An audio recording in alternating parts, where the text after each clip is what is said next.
of the gate, and they said to one another, why are we sitting here until we die? If we say we will enter the city, the famine is in the city, and we shall die there. But if we sit here, we die also. Now therefore come, let us surrender to the army of the Syrians, and if they keep us alive, we shall live. But if they kill us, we will only die. And they rose at twilight, and they went to the camps of the Syrians. And when they came to the outskirts of the Syrian camp, to their surprise, nobody was there. For the Lord has caused the army of the Syrians, to hear the noise of chariots and the noise of horses, the noise of a great army. So they said to one another, look, the king of Israel have hired against us kings of the Hittites, the kings of the Egyptians, to attack us. Therefore they arose and fled at twilight and left the camp intent, their tents, their horses, their donkeys, and they fled for their lives. And when these 4 lepers came to the outskirts of the camp, they went into the tent and ate and drank and carried from it silver and gold and clothing, and went and hid them. And then they came back and entered the tent, and they carried some also and went out and hid them. The story here is about 4 lepers.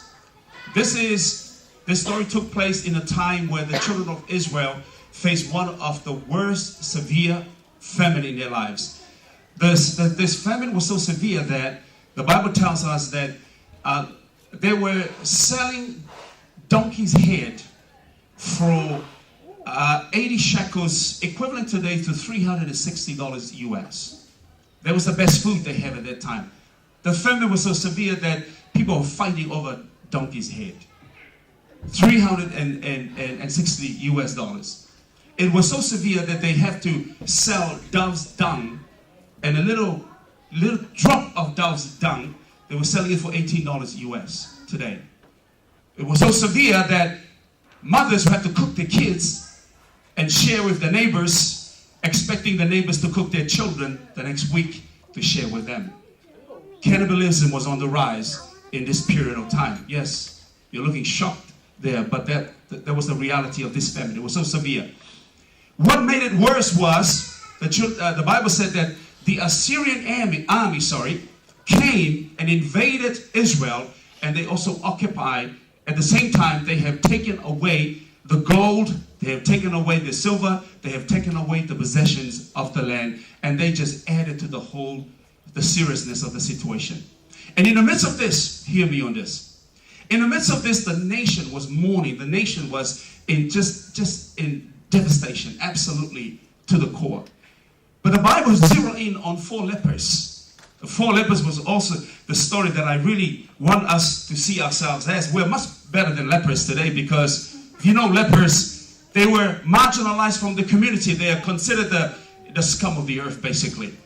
Lepers, people don't want to get near them or touch them because they're just considered a lower class than the normal people.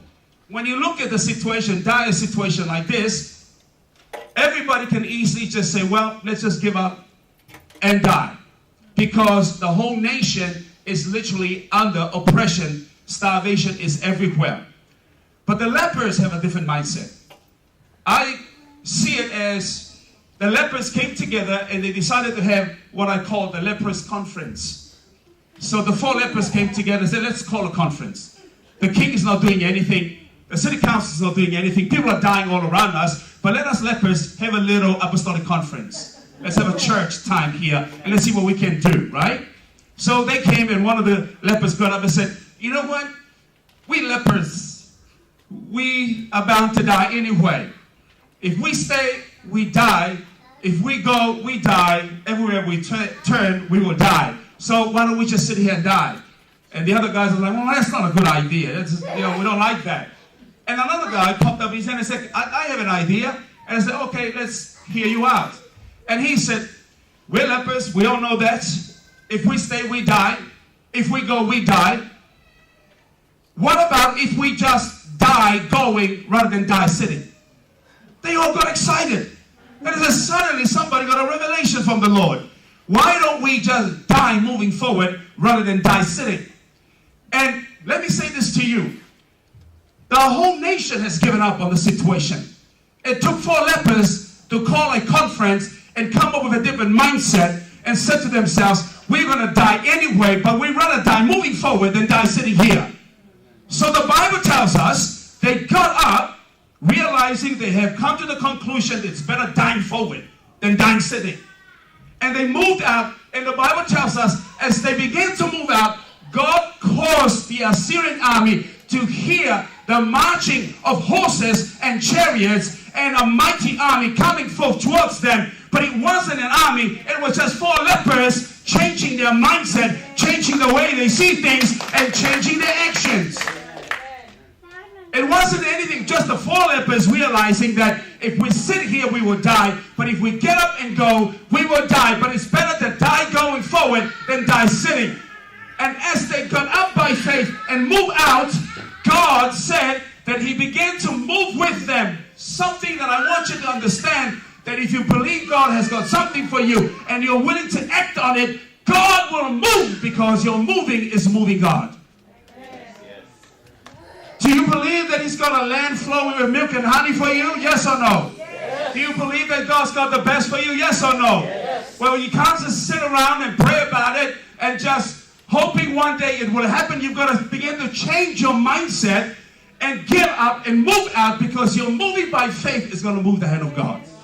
Whatever it is that God has for you, you've got to get up and do something, because by faith, it will move the hand of God to move for you. Notice this, as they begin to move forward, God moved, and when God moved with 1 or 2, you've got the majority moving with you. You've got the whole of heaven, the host of heaven supporting you as you move.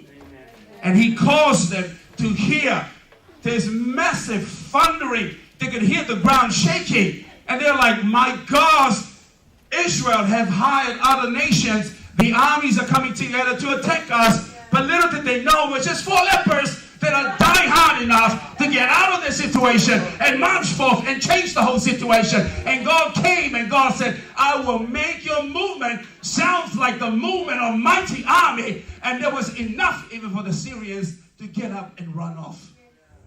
Yes, we may have ice taking over our land, but those ice are going to hear some massive thundering in the ground if you decide today that you're going to get up and move, and God is going to come upon you and anoint your steps.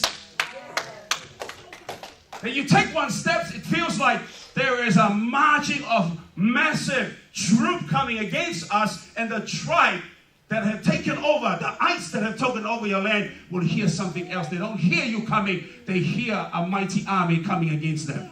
And this is what God is calling us to come into, to change our mindset, a change of the way we see things, change the way we act, and we march forth, and the ice will flee. Understanding the story now, the Syrians have just taken off and left everything, and they came in and saw the clothes, the silver, the gold, and food, and all this stuff, and they just began to indulge themselves. And one of them, if you read the story, if you read on, one of them said to the other guys, now this is a massive victory for us, and it is wrong for us to just enjoy ourselves in the spoils here and what God has given to us. We need to go and tell the king's house about what's happening. And the story went on to say that when they went to the king and the army came and saw how they have chased out the Syrians, and the king literally took all the spoils and spread it throughout the whole nation. Did you know that if you get up today and change the way you see things and move forth, and your movement is going to cause the ice to move away from your land, the possessions will not only come on you, but you can actually have a lot that God will give you to give out to many others around you. So when you break out into your promised land, ladies and gentlemen, it is not just for your own blessings. God will bless you so that you can bless somebody else. We have just heard the story when Ellen talks about the grace that God taught her in the second garden. But that grace is to be given out. God will cause breakthrough to come to your life so that you can have so much that you can have also so much left over to give out to other people to bless their lives. And I really believe that that's what God has for us today in this hour, in this season where God is saying, I want this church to change the way you think, change the way you see things, and then begin to move out so that you can break the ice and break the strongholds that have taken over what I have for you. And when you attain all the blessings, you've got enough to give out to somebody else. Well, there's so many people out there, their salvation is depending upon us breaking out. Their blessings is depending upon us breaking out. There's so many out there that their breakthrough depends upon your breakthrough.